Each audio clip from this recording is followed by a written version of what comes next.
हे जग असं आहे की इथं जो काम करणारा, परफॉर्म करणारा माणूस असतो, त्या माणसानं जर आपण जे करत असलेल्या गोष्टीचं रक्षण नाही केलं, तर दुसरे लोक टपून बसलेत त्याचं श्रेय घ्यायला. तुमच्या बाबतीत असं कधी झालंय की लोक तुम्हाला महत्वच देत नाहीयेत, तुमची आयडिया चोरतायत, कारण ते तुम्हाला घाबरतच नाहीयेत, किंमत देत नाहीयेत.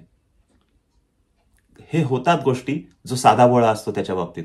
आणि मग त्या माणसानं काय करायचं, यातनं कसा बाहेर पडायचं? हा प्रवासातनं मी गेलोय, मी हे सगळं अनुभवलंय. त्यामुळं मी हे गॅरंटीड सांगतो की या ज्या गोष्टी मी सांगणार आहे त्या गोष्टी हळूहळू आपल्या आयुष्यात आणायला चालू करा. डेफिनेटली लोक किंमत द्यायला चालू करतील.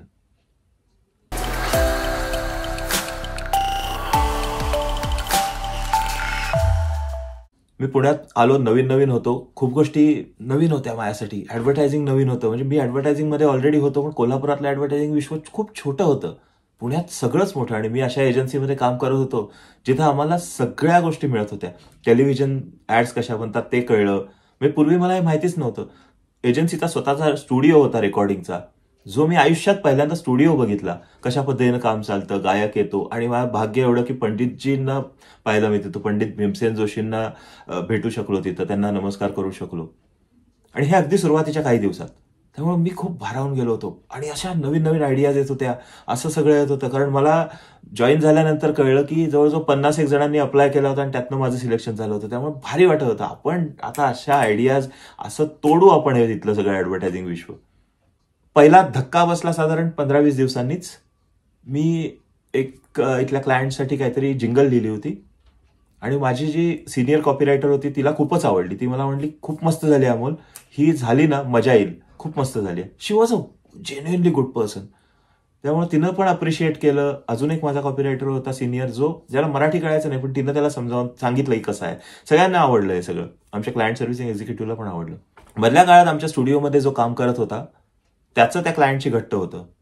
तो त्या क्लायंटकडे गेला होता. गोष्ट अशी झाली की माझी जिंगल, त्याचं पुढं काहीच नाही झालं मी लिहिलेल्या जिंगलचं. आणि भलतीच एक कुठली तरी फालतू जिंगल अप्रूव्ह झाली. सगळ्यांना शॉक बसला आम्हाला की झालं काय. तर मला त्या ज्युनियर जो एक्झिक्युटिव्ह होता त्यानं सांगितलं की तेरा जिंगल तो उसने दिखाया ही नहीं, उसने अपना ही कुछ चला दिया. म्हणजे जे मी लिहिलेलं बरं हे बॉसपर्यंत न्यायचं, तर बॉस म्हणेल जाऊ दे ना, झाली आहे ना आता. त्यांच्या दृष्टीनं काय बिझनेस आला, त्यांची चूक मानत नाही मी, पण माझं एक चांगलं काम झालं असतं, माझं कदाचित अवॉर्ड मिळालं असतं, ते गेलं. असं वारंवार घडलं. सुरुवातीच्या काळात खूप नाईव्ह होतो मी, साधा बोळा होतो, काइंड ऑफ. आजही असा खूप बनेल नाहीये, पण एक गोष्ट लक्षात आली माझ्या की आपलं जपून ठेवायला पाहिजे. माझी आजी म्हणायची, माझे वडील सारखे सांगतात, माझी आजी असं म्हणायचे की आपलं जपावं आणि दुसऱ्याला यश द्यावं. पण हे करत असताना आपली किंमत जर आपण ठेवली नाही तर दुसरं जग किंमत आपली ठेवत नाही. त्यामुळे आपलं महत्व वाढवायचं असेल तर आपली किंमत वाढवायला हवी. आपली किंमत आपल्या नजरेत वाढवायला हवी.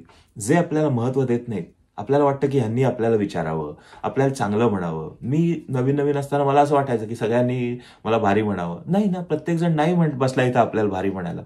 कुणाला जेन्युइनली आपण भारी वाटत नसतो, कुणी जळत असतो आपल्यावर म्हणून भारी वाटत नसतं. या लोकांनी आपल्याला विचारावं म्हणून आपण त्यांच्या मागे लागलेला असतो.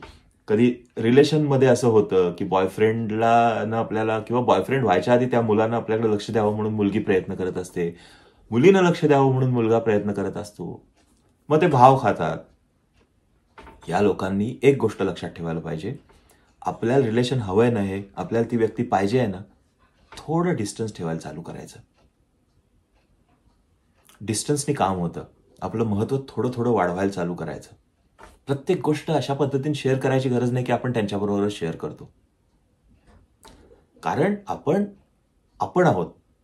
कुठेतरी त्या व्यक्तीला ही जाणीव झाली पाहिजे की हा माणूस आहे ना, याच्या वागण्यात जर बदल झालाय. इतके दिवस हा माझ्या मागं करत होता किंवा मागं करत होती, आता याला बहुतेक दुसरं कोण मिळालंय का, ही भीती आहे ना, ही भीती निर्माण करायला पाहिजे आपण. आपल्यासाठीची आपल्याला ती व्यक्ती पाहिजे आहे, पण याचा अर्थ असा नाही की त्या व्यक्तीला आपण, म्हणजे त्या व्यक्तीनं आपल्याला टेकन फॉर ग्रँटेड घ्यायचं.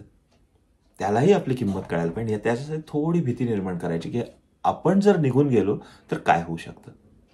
त्यांच्यासाठी आपण जर सतत उपलब्ध होत असलो तर मग असं होणार की आपली किंमत कमी होते.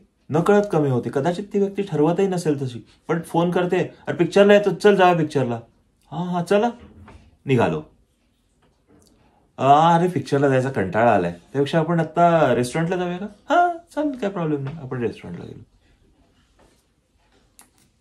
आपण प्रत्येक वेळी असं असं असं असं हे म्हटलं की हे म्हटलं की उठ म्हटलं की उठ, बस म्हटलं की बस, अशातनं व्हायला काय लागतं की ती व्यक्ती होतं ना असं. म्हणजे आपण पण करतो. आपल्याला जर कोणी असं ऐकत असेल आपलं, आपण जे म्हणू ते तसं होत असेल, तर आपण पण त्याच पद्धतीनं त्यांना ट्रीट करायला चालू करतो.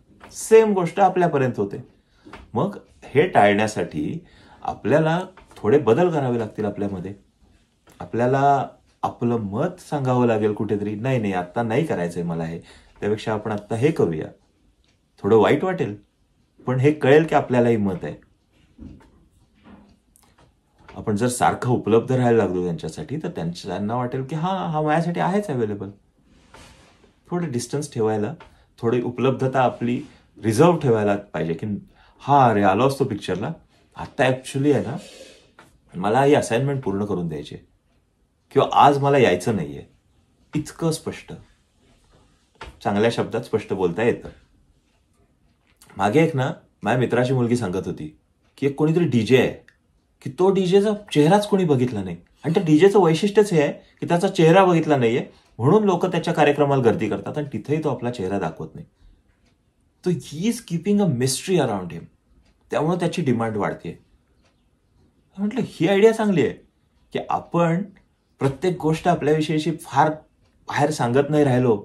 आपण एक आपल्याविषयी असं रहस्यमयी वातावरण बनवलं की हा कोण आहे, काय करतो यार हा, कायम बघतो मी याला, मस्त एकदम हा असतो आणि चांगल्या पद्धतीनं परफॉर्म करतो, हा करतो काय कळत नाही, हा कायम बघतो, कधी सांगत पण नाही हा काय करतो, काहीतरी गंमत आहे.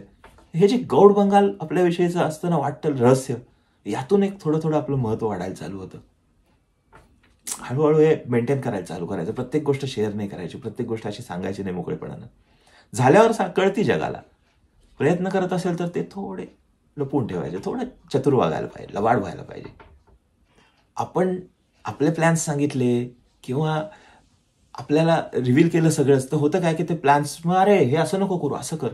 आपल्याला पण आपल्या प्लॅन्सवर डाऊट यायला लागतो. प्लॅन्सच रिव्हील नाही करायचे. आपल्याला जे करायचं ते करायचं. आपल्यासाठी बनवू दे ना त्यांना प्लॅन, आपल्यासाठी करू दे ना त्यांना प्लॅन. आपल्याला आत्ता सिनेमाला यायचं नाहीये, आपला काहीतरी प्लॅन ठरलाय, तर त्यांना तो प्लॅन बदलू दे की अरे अमोलला आत्ता यायचं नाहीये, आपण नंतर जाऊ. वाय नॉट, करू देत ना. हे जेव्हा आपण करतो तेव्हा हे करत असताना आपल्याला ती व्यक्ती किंवा त्या लोकांना तोडायचं नाहीये, ते आपल्याला हवेत आपल्या आयुष्यात, पण ऍट द सेम टाइम आपल्याला त्या लोकांचं मनात आपल्याविषयीची किंमत वाढवायची.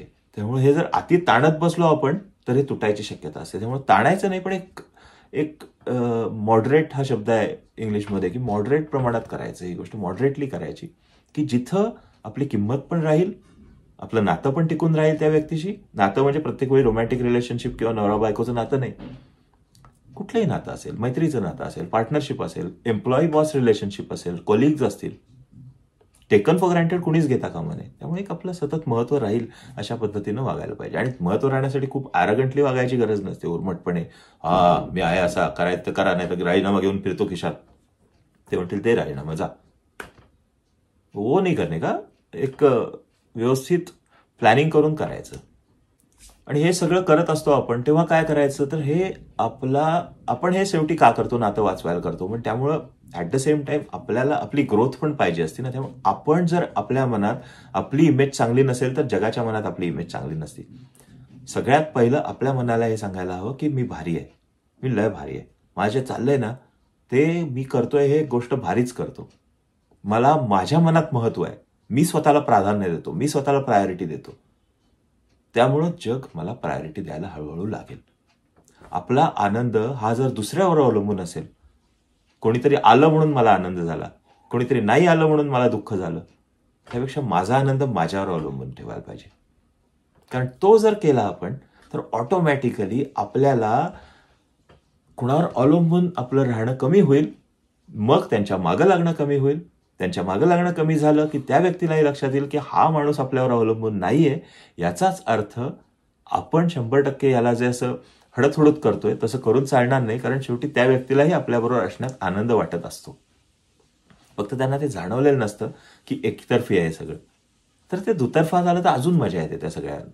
त्यामुळं just try to be rare for people and then only you will improve your value in their eyes. त्यामुळं आपली व्हॅल्यू, आपलं महत्त्व वाढवायला पाहिजे. आणि हे महत्त्व वाढवताना परत सांगतोय, अतिपणा करून चालणार नाही, उर्मटपणा करून चालणार नाही. नाती, सगळ्या टाईपची नाती आपल्याला हवी आहेत, माणसं हवी आहेत.